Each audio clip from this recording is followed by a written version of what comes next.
Artificial intelligence ਨੂੰ ਲੈ ਕੇ ਵੱਡੀਆਂ-ਵੱਡੀਆਂ ਕੰਪਨੀਆਂ ਨੇ ਹਜ਼ਾਰਾਂ ਦੀ ਗਿਣਤੀ ਦੇ ਵਿੱਚ ਲੋਕਾਂ ਨੂੰ ਲੇ ਆਫ ਕਰਨਾ ਸ਼ੁਰੂ ਕੀਤਾ ਹੋਇਆ ਹੈਗਾ। ਟੈਕ ਜਾਇੰਟ ਓਰੇਕਲ ਨੇ 21,000 ਲੋਕਾਂ ਨੂੰ ਪਿਛਲੇ ਦਿਨਾਂ ਦੇ ਵਿੱਚ ਲੇ ਆਫ ਕੀਤਾ ਤਾਂ ਕਿ ਉਹ ਜਿਹੜੇ ਆਰਟੀਫਿਸ਼ੀਅਲ ਇੰਟੈਲੀਜੈਂਸ ਦੇ ਥਰੂ ਉਹਨਾਂ ਪੋਜੀਸ਼ਨਾਂ ਦੇ ਉੱਤੇ ਕੰਮ ਕਰ ਰਹੇ ਆ। ਇਹ ਜਿਹੜੀ ਫਰਮ ਦੀ ਲੇਟੈਸਟ ਐਨੂਅਲ ਰਿਪੋਰਟ ਆਈ ਹੈਗੀ ਆ।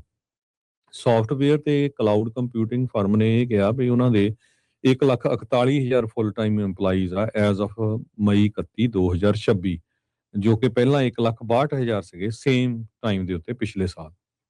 ਸੋ ਏਆਈ ਟੈਕਨੋਲੋਜੀ ਨੂੰ ਕਹਿੰਦੇ ਪਈ ਆਲ ਓਵਰ ਅਕ੍ਰੋਸ ਜਿਹੜੇ ਆਪਰੇਸ਼ਨਸ ਆ ਉਹਦੇ ਵਿੱਚ ਯੂਜ਼ ਕੀਤਾ ਜਾ ਰਿਹਾ ਹੈਗਾ। ਸੋ 13% ਕੱਟ ਕੀਤਾ ਗਿਆ ਵਰਕਫੋਰਸ ਦਾ। ਐਮਾਜ਼ੋਨ ਤੇ ਫੇਸਬੁੱਕ ਦੇ ਓਨਰ ਮੈਟਾ ਨੇ ਵੀ ਹਜ਼ਾਰਾਂ ਦੀ ਗਿਣਤੀ ਦੇ ਵਿੱਚ ਜੋ ਲੇ ਆਫ ਕੀਤੇ ਆ ਤੇ ਹੁਣ ਕਾਫੀ ਵੱਡਾ ਅਮਾਉਂਟ ਏਆਈ ਦੇ ਉੱਤੇ ਉਹ ਸਪੈਂਡ ਕਰ ਰਹੇ ਹੈਗੇ ਆ। 1 ਲੱਖ ਦੇ ਕਰੀਬ ਜਿਹੜੇ ਟੈਕ ਵਰਕਰਸ ਆ ਉਹ ਪਿਛਲੇ ਸਾਲ ਲੇ ਆਫ ਹੋਏ ਹੈਗੇ ਆ। ਓਰੇਕਲ ਨੇ ਕਾਫੀ ਵੱਡਾ ਕੱਟ ਕੀਤਾ ਹੈਗਾ ਤੇ ਉਹਨਾਂ ਨੇ ਇਹ ਕਿਹਾ ਆ ਵੀ ਅਸੀਂ $1.8 ਬਿਲੀਅਨ ਸੈਵਰੈਂਸ ਪੇਮੈਂਟਸ ਵੀ ਆਪਣੇ EMPLOYEES ਨੂੰ ਦਿੱਤੀਆਂ ਹੈਗੀਆਂ ਆ। ਓਰੇਕਲ ਨੇ ਕਿਹਾ ਵੀ ਸਾਡਾ ਜਿਹੜਾ ਰੀਸਟਰਕਚਰ ਐਫਰਟਸ ਚੱਲ ਰਹੀਆਂ ਹੈਗੀਆਂ ਤਾਂ ਕਿ ਕਿਸੇ ਤਰ੍ਹਾਂ ਨਾਲ ਡਿਸਰਪਟਿਵ ਨਾ ਹੋਵੇ। ਸੋ ਬਹੁਤ ਵੱਡੀ ਗਿਣਤੀ ਦੇ ਵਿੱਚ ਜਿਹੜੀ ਆ ਵੱਡੀ ਆਪਾਂ ਕਹਿ ਸਕਦੇ ਆ ਓਪਨ ਏਆਈ ਜਿਹੜੀ ਆ ਉਹ ਉਸ ਨੂੰ ਯੂਜ਼ ਕਰ ਰਹੇ ਆ।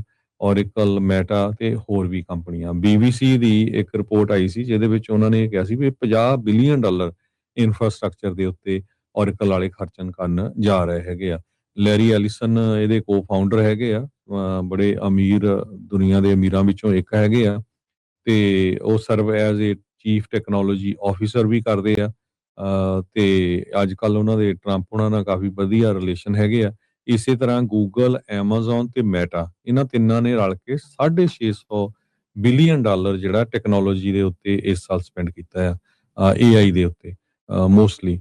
ਐਮਾਜ਼ੋਨ ਨੇ ਇਹ ਕਿਹਾ ਆ ਵੀ ਉਹ $200 ਬਿਲੀਅਨ ਅਗਲੇ ਸਾਲ ਤਾਈਂ ਏਆਈ ਇਨਵੈਸਟਮੈਂਟ ਕਰਨ ਜਾ ਰਹੇ ਆ। ਸੋ ਈ-ਕਮਰਸ ਤੇ ਟੈਕ ਜਾਇੰਟ ਜਿਹੜੇ ਕਿ 1.5 ਮਿਲੀਅਨ ਦੇ ਕਰੀਬ ਲੋਕਾਂ ਨੂੰ ਵਰਲਡ ਵਾਈਡ EMPLOY ਕਰਦੇ ਆ, ਉਹਨਾਂ ਨੇ ਕਿਹਾ ਵੀ 30,000 ਤੋਂ ਵੱਧ ਜਿਹੜੀਆਂ ਜੌਬਸ ਆ ਉਹ ਜਿਹੜਾ ਨੈਕਸਟ ਰਾਊਂਡ ਆਫ ਲੇ ਆਫਸ ਆਊਗਾ ਉਹਦੇ ਵਿੱਚ ਲੋਕਾਂ ਨੂੰ ਲੇ ਆਫ ਕੀਤਾ ਜਾਊਗਾ।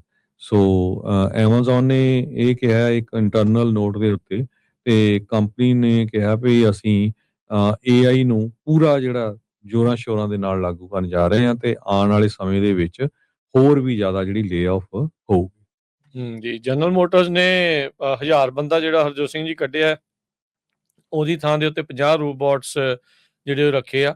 ਸੋ ਕੱਲਾ ਏਆਈ ਟੈਕ ਕੰਪਨੀਜ਼ ਦੇ ਵਿੱਚ ਨਹੀਂ, ਹੋਰ ਕੰਪਨੀਜ਼ ਦੇ ਵਿੱਚ ਵੀ ਆਪਾਂ ਦੇਖ ਰਹੇ ਹਾਂ ਵੀ ਇਵੈਂਚੁਅਲੀ ਇਹਨਾਂ ਚੀਜ਼ਾਂ ਨੂੰ ਤਬਦੀਲੀਆਂ ਜਿਹੜੀਆਂ ਉਸ ਦੇ ਵਿੱਚ ਆ ਰਹੀਆਂ ਹੈਗੀਆਂ ਆ। ਸੋ ਜ਼ਮਾਨਾ ਬਹੁਤ ਤੇਜ਼ੀ ਦੇ ਨਾਲ ਚੇਂਜ ਜਿਹੜਾ ਉਹ ਹੋ ਰਿਹਾ ਹੈਗਾ ਆ।